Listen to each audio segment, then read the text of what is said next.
Em maio de 2013, eu fui numa palestra na Universidade Federal de Santa Catarina. Eles estavam divulgando a oportunidade de intercâmbio social.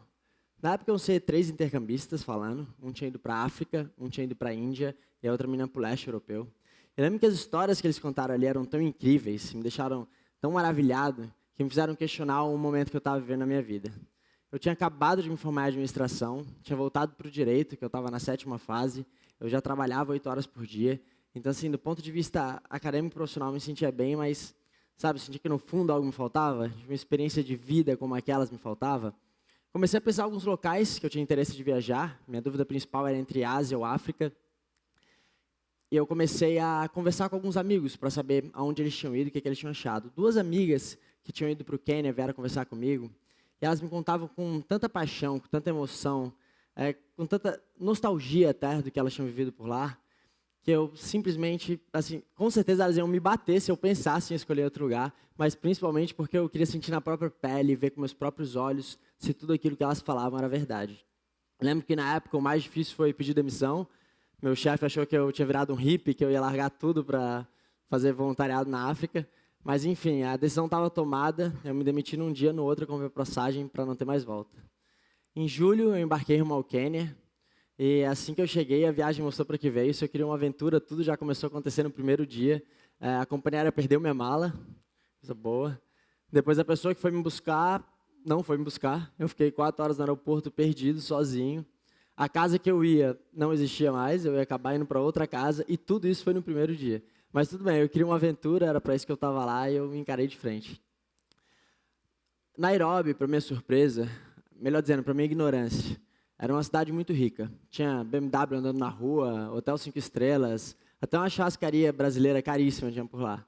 Eu fui ter contato mesmo com essa realidade, na realidade, esse estereótipo que a gente tem na nossa cabeça do que é África, no meu primeiro dia de aula. Eu lembro que eu acordei bem cedo, umas 7 horas da manhã, saí de casa com mais 2 amigos chineses, o Alan e a Dulce. A gente entrou num Matato, que é uma van assim, que vão 16 pessoas na parte de trás, bem apertadas, com música alta, tem umas tem até luz neon, uma festa, assim. Eu super recomendo para quem for um dia para Nairobi, tem que andar pelo menos uma vez no Matato. Dava mais ou menos 1 hora até chegar na favela. Eu lembro que assim que a gente chegou, o que mais chamou a atenção foi a sujeira. Lá eles não têm saneamento básico nenhum. Quando eu digo nenhum. Eles faziam essas grandes montanhas de lixo e colocavam fogo, tipo uma espécie de brasa até, e essa montanha de lixo ia queimando e subia aquele cheiro horrível e uma fumaça tóxica pelo ar, sem falar de toda a poeira que já tinha, porque no lugar não era nada asfaltado. Em alguns locais da favela, lá quem não tem dinheiro, que é a maioria, para arcar com os banheiros privados, fazem todas as necessidades em sacos plásticos e jogam pela janela. Então, alguns locais eram um cheiro simplesmente insuportável. E aí já foi um primeiro grande aprendizado. Eu lembro que a gente voltando para casa, a gente se questionou, tá, mas como que a gente vai passar 8 semanas trabalhando aqui todo dia, se só no primeiro dia a gente quase passou mal umas 3 vezes? E o primeiro aprendizado foi esse, a quebra de paradigma, que o ser humano é um ser extremamente adaptável. Em 3 dias a gente já estava em casa, a gente já não ligava para o cheiro, já andava por qualquer lugar, já sabia onde evitar tal cheiro que era muito ruim. Realmente, esse já foi o primeiro grande aprendizado. A princípio, eu fui para Nairobi para dar aula de inglês e matemática para crianças de 5ª e 8ª série e para ajudar na construção de uma escola, que a gente tinha arrecadado um dinheiro aqui no Brasil. Meu primeiro grande desafio foi ser professor. Eu dividi uma sala de aproximadamente uns 20 metros quadrados com mais 2 professores. Eram 3 turmas na mesma sala, sem nenhuma divisória. Eu tentava, às vezes, aluno de cursinho, fazer uma dinâmica, uma piada com os alunos, mas era impossível, porque eu chamava a atenção de todos os outros alunos das outras turmas. E aí já era uma situação super complicada com os outros professores. Eu tinha que também me adaptar ao país, e lá o professor tem uma autoridade muito forte sobre os alunos, e muitas vezes eles batiam nos alunos e eu tinha que ficar simplesmente quieto, absorver aquilo, aceitar que a cultura eu não podia fazer nada a respeito. Então isso tudo realmente se mostrou muito difícil para mim. Eu comecei a dar aula e depois de uma semana dando aula, a gente demoliu a escola para construir a escola nova. A gente se mudou para um prédio que a gente tinha comprado e ficava aproximadamente uns 500 metros de distância. Esse prédio já tinha uma estrutura bem melhor, tinha uma sala de aula para cada turma, mas ele mostrou um problema novo que a gente ainda não tinha deparado antes. a sala você não conseguia enxergar nem sua própria mão. Essa favela que eu trabalhava se chamava Madari, tinha cerca de 600 mil habitantes, uma das mais pobres de toda a África. As casas eram muito grudadas umas nas outras, então a luz do sol não conseguia passar, às vezes pela telha, alcançar a janela iluminada dentro das casas ou das salas de aula. E se já não bastasse todos os problemas que a gente já encarava todo dia, como o aluno que está com fome, porque a única vez que ele come é no colégio, que é um almoço à base de batata ou feijão, ou uma pasta de amendoim no café da manhã. Se não bastasse ele não ter um material didático, um corpo docente preparado, tudo isso, o aluno não conseguia nem enxergar o próprio caderno na sala. Eu fiquei indignado com aquilo, conversei com um amigo meu egípcio, que tinha o mesmo problema na escola dele, e a gente conversou, cara, vamos tentar achar uma solução para iluminar comunidades que não possuem acesso à rede elétrica. A gente botou no Google, literalmente isso, e a gente achou um projeto chamado Liter of Light, que em vez de eu tentar ficar aqui explicando para vocês o que é o projeto, eu prefiro mostrar um vídeo da primeira instalação que a gente fez, foi um teste, e aí vocês vão ver o resultado, eu espero que vocês gostem.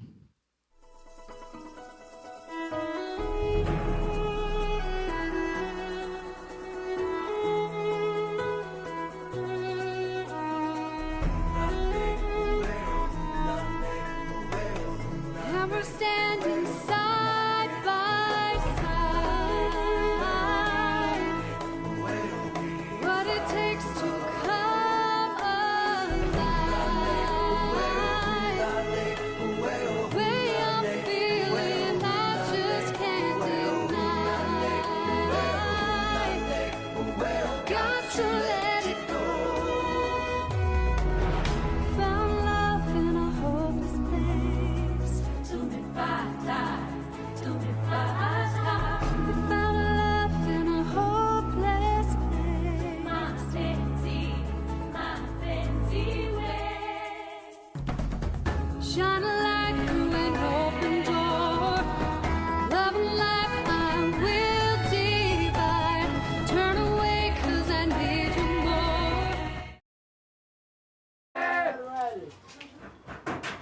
Three, two, one, go.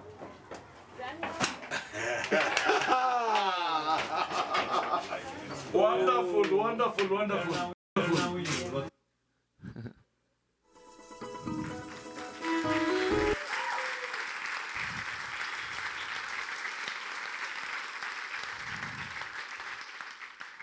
Bom, assim como vocês, o diretor da escola parece ter gostado bastante também, né? Ele fala ali wonderful, wonderful no final.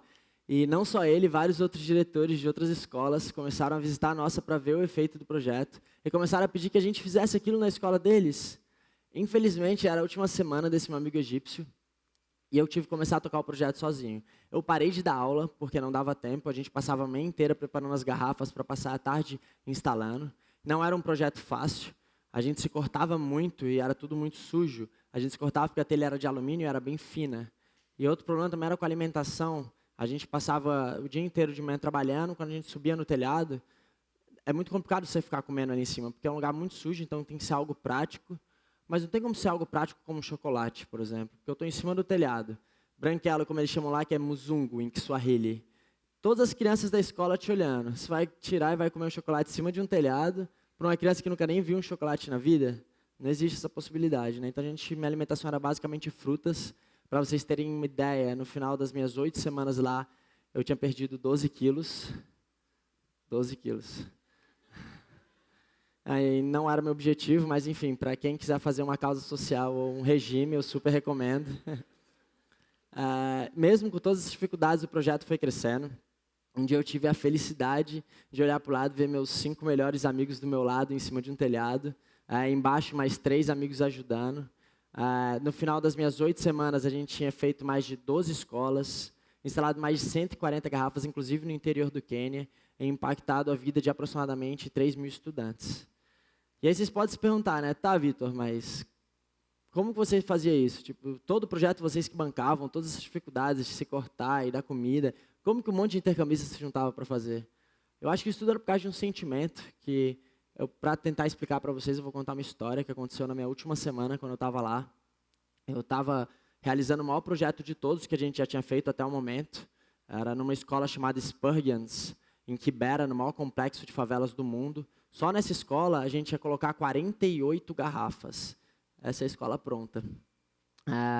Esse dia eu estava em cima do telhado e o tempo começou a fechar. A gente nunca trabalha na chuva. Eu comecei a descer a escada, juntei tudo. Assim que eu desci a escada, uma professora que eu já tinha visto algumas vezes por lá, me puxou pelo braço, foi me levando até a sala de aula. Quando a gente chegou na sala de aula, ela me levou até a mesa dela e ficava do lado oposto da porta, bem perto de uma lâmpada que a gente tinha acabado de instalar. Quando a gente chegou lá, ela falou assim: meu filho, é a primeira vez em 4 anos que eu trabalho aqui que eu consigo ler ou corrigir uma prova na minha sala de aula. Muito obrigado, muito obrigado, muito obrigado. Ela falou aquilo ali com uma naturalidade incrível, assim, mas ela não tinha ideia do efeito que aquela frase ia causar em cima de mim. Demorava mais ou menos 1 hora para voltar para casa. Eu estava voltando, refletindo bastante sobre isso, né? Como que uma ajuda tão simples, instalar uma garrafa plástica num telhado, pode fazer uma pessoa ficar tão grata por algo, né?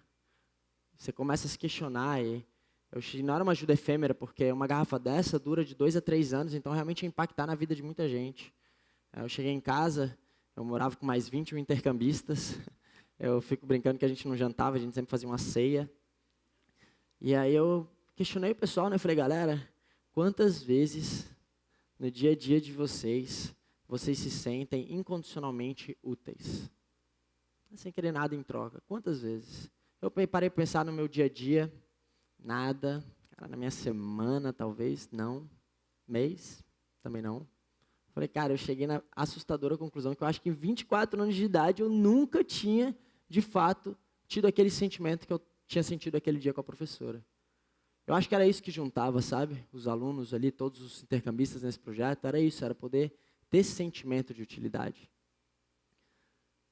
Essa, infelizmente, era a minha última semana, estava voltando para o Brasil. Eu lembro bem, no dia que eu estava no aeroporto de Johannesburg, na África do Sul, escrevendo meu último blog, contando, né, atualizando minha família sobre esses últimos fatos. E aí meu pai sabia muito dessa preocupação que eu estava, que é uma preocupação que todo intercambista, todo mundo que já viajou aqui teve. Que é aquela ideia de voltar à velha rotina, voltar à velha vida, e você fica naquele desespero. E meu pai me ligou para me tranquilizar e falou assim, filhão, fica tranquilo que o ser humano é um produto do meio, você já se acostuma. Cara, era tudo que eu não queria ouvir. Que eu tinha que voltar ao meu meio, eu falei, meu Deus, mas pô, eu tinha acabado de ver a experiência, eu vi quanto o ser humano é adaptável. E no pragmatismo de sempre do meu pai, ele estava certo. Assim que eu pisei no Brasil, eu entrei em contato com o Ilac Dias, que eu sabia que era o presidente dessa organização que espalhou essa ideia do litro de luz pelo mundo. E falei, Ilac, posso criar no Brasil? Ele falou, Vitor, não sei se você sabe, mas quem criou essa ideia da lâmpada diurna foi um brasileiro chamado Alfredo Moser, naquela onda de apagões que teve em 2002. Esse brasileiro criou na cidade de Sorocaba, fez ali na cidade dele o Ilac, ficou maravilhado. Pediu para o Alfredo para espalhar essa ideia pelo mundo. Só naquele ano, nas Filipinas, ele fez mais de 500 mil garrafas e começou a espalhar essa ideia pelo mundo. Ele falou, Vitor, claro que você pode, mas primeiro me manda seu material da África para ver o que vocês fizeram. Eu mandei, a gente teve a feliz notícia que nós éramos a equipe que mais tinha feito garrafas na África até o momento, como equipe. E aí ele falou para mim assim, Vitor, teve uma menina que já entrou em contato um tempo atrás comigo e ela queria criar o litro de luz no Brasil. Vou botar vocês dois em contato e vocês vêm e trabalham juntos. Eu falei, pô, claro. E aí começa uma série de coincidências incríveis que me trouxeram até aqui hoje. Eu sou nascido em Brasília, essa menina era nascida no Maranhão, e nós dois, por coincidência do destino, morávamos numa ilha chamada Florianópolis. Ela entrou em contato comigo no outro dia, a gente estava tomando um café, e aí ela falou, e eu morto de curiosidade para saber como que ela conheceu o projeto. E aí vem outra coincidência incrível, na minha opinião. Ela conheceu esse projeto quando ela foi visitar um amigo intercambista que estava na Índia, que é aquele mesmo intercambista que lá no início fez aquela palestra na Universidade Federal e me incentivou muito a fazer essa viagem que eu fiz para a África. E quando ela foi visitar o Pedro falou que tinha ido numa conferência de energia elétrica, conhecido o Ilac pessoalmente, e o Ilac entregou uma bandeira do litro de luz e falou assim, Pedro, quando você for para o Brasil, cria o projeto lá. Os dois voltaram para o Brasil com aquela sede de criar o projeto, mas eles nunca tinham subido num telhado na vida. E eu tinha um currículo de muitos telhados. Assim que eu cheguei, em questão de uma semana, a gente já estava com a nossa equipe formada, começando a trabalhar juntos. A gente viu que no Brasil a gente tinha um potencial enorme dentro do litro de luz. Cerca de 2,7 milhões de habitantes no Brasil não possuem acesso ainda à energia elétrica, segundo o último censo do IBGE. Sem falar de todos aqueles que possuem acesso à energia elétrica, mas que não têm capacidade de arcar com ela. Eles podem perguntar, tá, Vitor, mas espera aí, você, o Pedro, a Alana e toda essa equipe aí do litro de luz que você falou, vocês pretendem, de alguma forma, subir em todos esses telhados do mundo espalhando a ideia? Não, a gente não tem essa pretensão. Nosso objetivo é inspirar, é motivar e ensinar lideranças locais a espalharem essa ideia dentro das suas próprias comunidades. Assim como eu espero, de alguma forma, estar fazendo aqui com pelo menos um de vocês. Afinal de contas, eu questiono, sinceramente, quantas vezes no dia a dia de vocês se sentem incondicionalmente úteis. Obrigado.